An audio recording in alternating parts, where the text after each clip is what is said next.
Hello and welcome to the Be Smart About Art show. My name is Susan J. Mumford.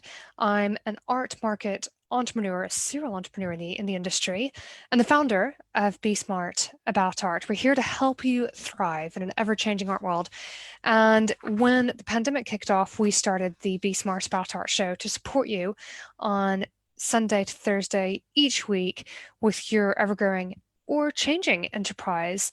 There are a lot of developments in process in the art world, and only yesterday on our Monday edition we were covering what's happening in the art world this week. And something we've established is that the art world certainly is carrying on, that we are in a creative field. What that means is that people are excellent at thinking outside the box. Grayson Perry just launched his new endeavor, his kind of club, as it were, yesterday. So there are a lot of things happening, and there are a lot of major challenges in people's lives, personally and professionally alike.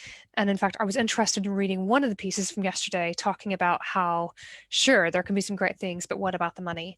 And so that's what we're here to talk about in the Tuesday show, is boosting your art business. And today we're addressing one of my favorite topics, which is hashtags and how you are using them well.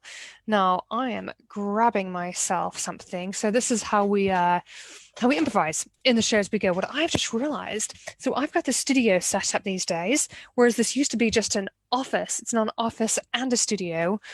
And I have got hidden behind my screen some whiteboards. And I've just realized, you know what?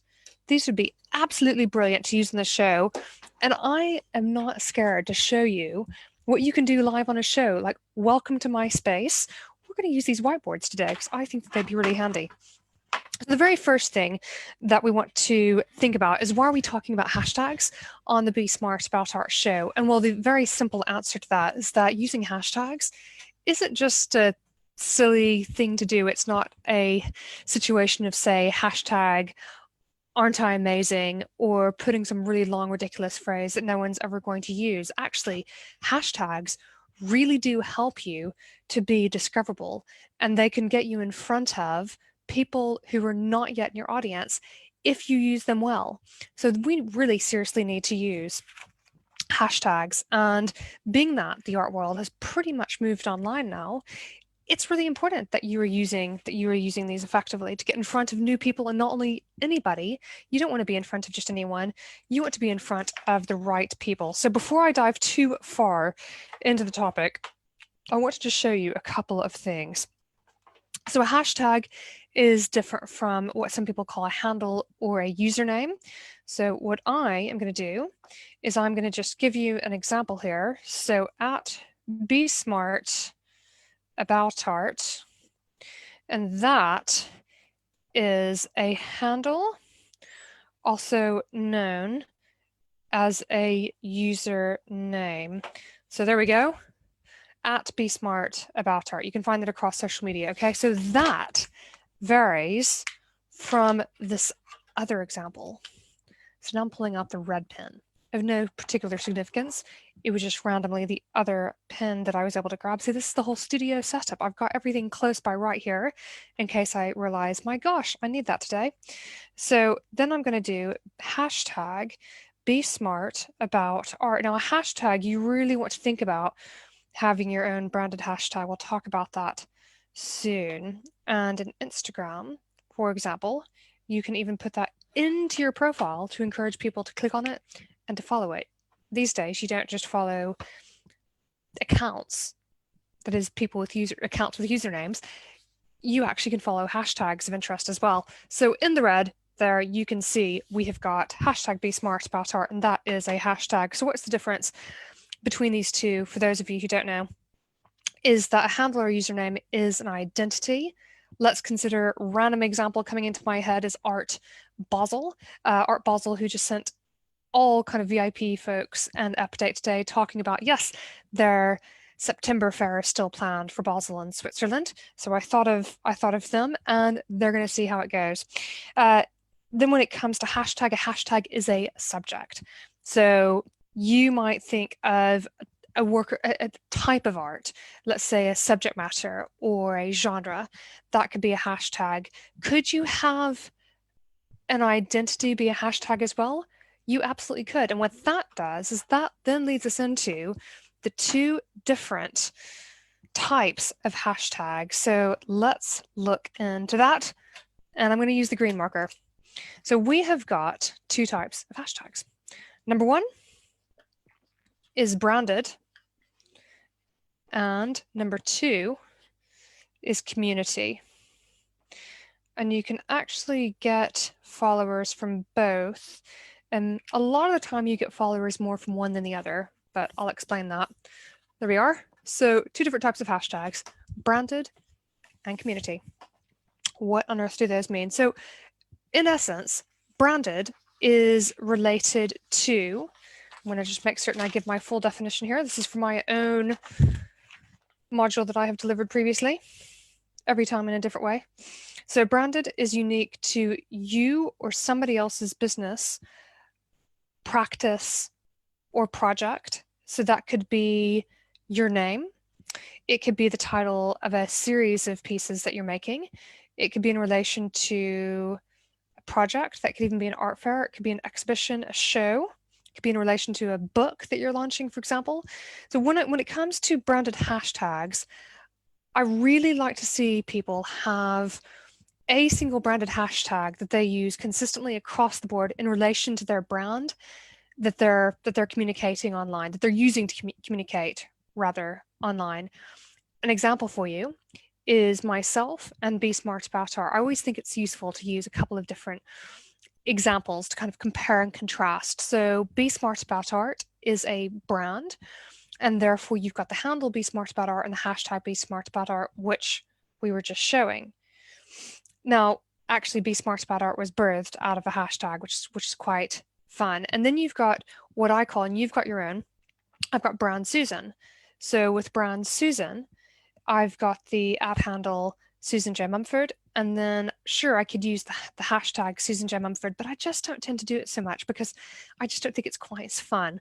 So what I've come up with as an example of a branded hashtag for myself, actually someone else came up with this at my wedding last summer, is hashtag Very Susan. And trust me, there are many Very Susan scenarios in this world that are to do with things that are very much myself. So that's something that is a bit of fun. And so therefore I have put that into my personal profile. Now, when you come up with branded hashtags, you want to have that one that you're consistently using. And what that means is that other people can follow that hashtag.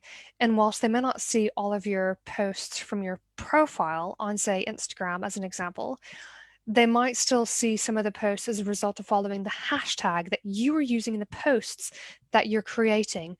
And with that branded hashtag, that main one that's covering you overall, for you, whether it's yourself as an artist or a gallerist, or if it's perhaps a brand that you're representing, such as a gallery or museum, something else, an institution perhaps, then you've got that overarching branded hashtag that you can use for everything.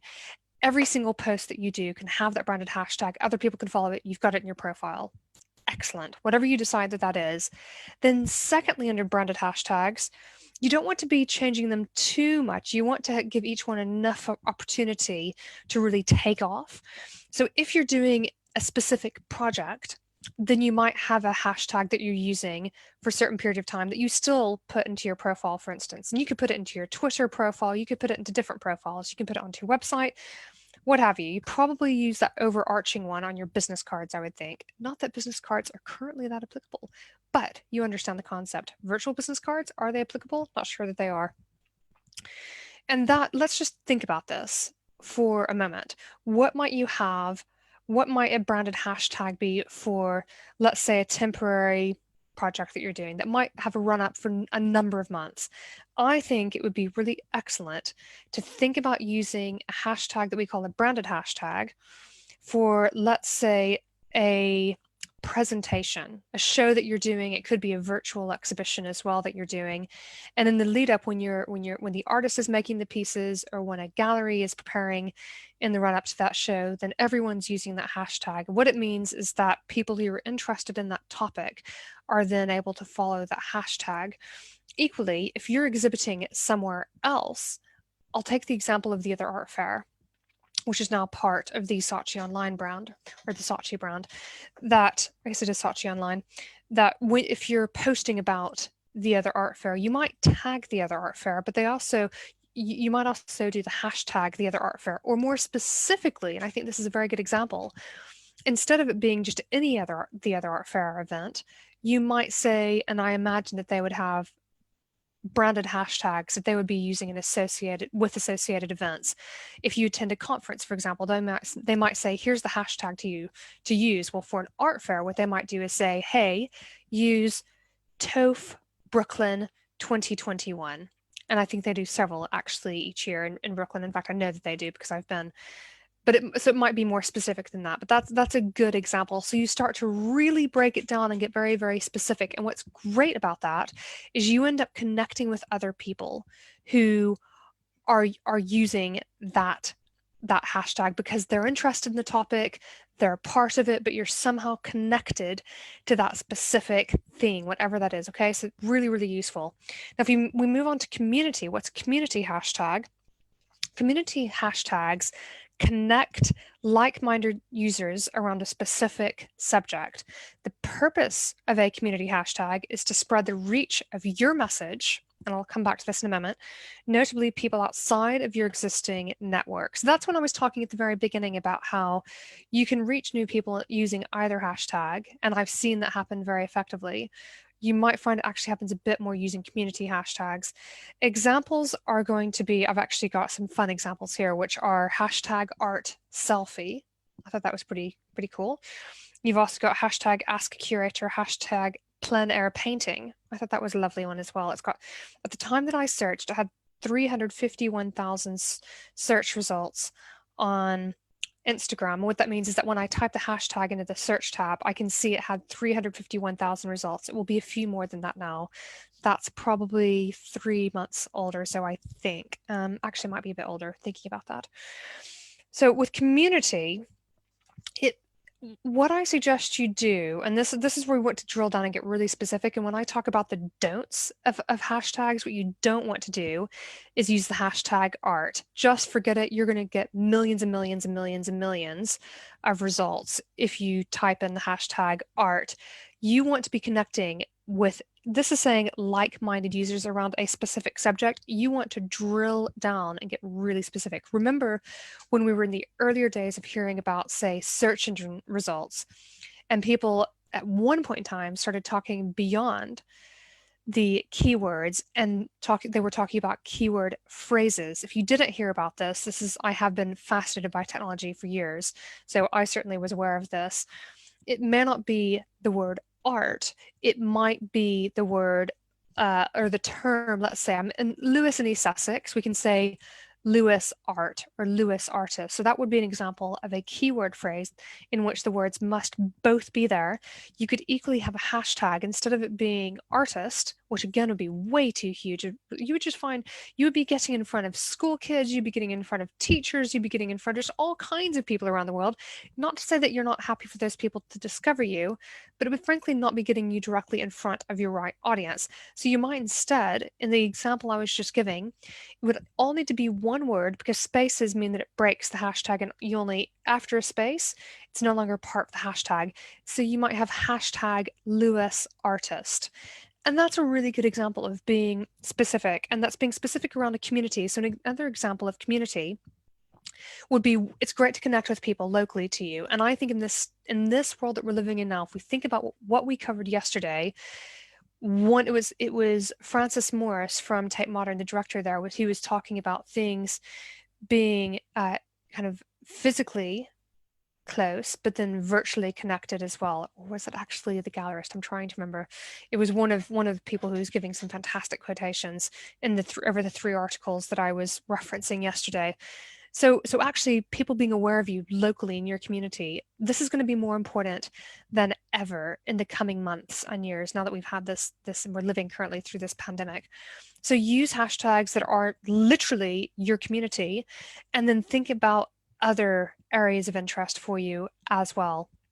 Now, I just wanted to give you an example, finally, of the kind of hashtags that we are seeing at the moment. So one is, let's say, COVID-19. I know that the hashtag COVID_19 is big on Twitter. I've seen it a number of times. And I often have people ask me about using, say, a trending hashtag, and is that something they should do? Only if you've got some content that is truly relevant, and it can be extremely helpful. And I've got a personal example of this.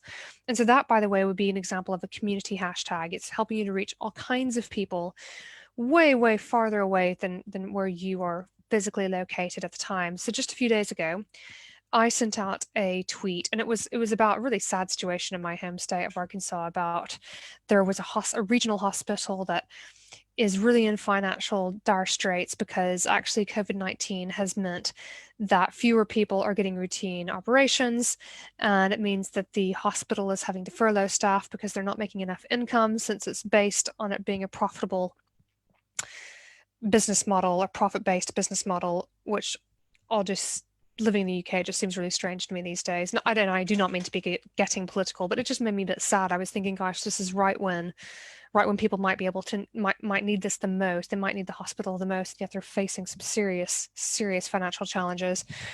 And so I sent out, because I thought this is really interesting, and this is from my home state that this is happening. This is really, really real to me.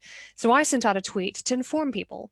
I'm a big believer in social media being there to not only connect with other people and hopefully to get some new users, or not new followers rather, who might turn into clients and or professional partners, and who knows, even personal friends. But also it's a really great platform, I should say, and it's a great platform for sharing information, your knowledge, but also information about what's happening in the world. And so I sent out this tweet about what was happening in my home state, and somebody who, so I put the hashtag Arkansas in there, and it's a kind of general hashtag, but I thought it doesn't get too many daily search results that it will be overwhelming in terms of people who come across the tweet, and then would it even be effective? And I almost immediately was followed by somebody who supposedly, I say supposedly because it was so early in the morning there, lives in Little Rock, Arkansas, but has an American flag and a British flag. And she looks like an awesome human being. So she saw me, I think because of the fact that I had used the hashtag Arkansas. And then I had that particular day also used the hashtag COVID_19. And it's possible that that combination was even helpful for that search result coming into her own feed based on the Twitter algorithm. I was really intrigued that she did come across that. So if you use hashtags well, then you will get not only more visibility, but you'll also get more engagement with people who are your ideal audience. Now, it's not to say that you use the same hashtags on every single platform. You don't. And how many hashtags do you use as well? So I think that we should cover that in a different episode of boosting your business, because this is a huge topic. If you've got specific questions about hashtags, please put them into the comments thread just below this video on Facebook, and then what we can do, or pop it over to YouTube whenever we upload that over there as well. We'll leave it a few weeks, and any questions you've got about hashtags, we will work on addressing those as well. Everyone, it's been an absolute pleasure to see you as ever. It's been just a real revelation to discover all of the people who are really excited to be engaging with the show as well. I've been receiving emails and direct messages on social media platforms, just from various people saying how much they're enjoying watching us live and the replay. So thank you very much for your kind comments, and keep those coming, because it is wonderful to know that what we're doing is helping people during this time. And I set up Be Smart About Art as a social enterprise. It was socially minded in the sense of supporting people in this industry who I could see needed some support. Be sure to check us out over at patreon.com/Be Smart About Art. That is the home of our membership community, and it's where we're helping you to participate, connect, and grow. That's grow personally and professionally alike. So go check it out, and we look forward to welcoming you to other online happenings soon. Again, we're here to help you thrive in a changing art world, and our focus this year is keeping it simple and keeping it supportive, supporting other people, but also asking for support when you need it. I've been Susan J. Mumford. It's been a pleasure. I look forward to seeing you soon.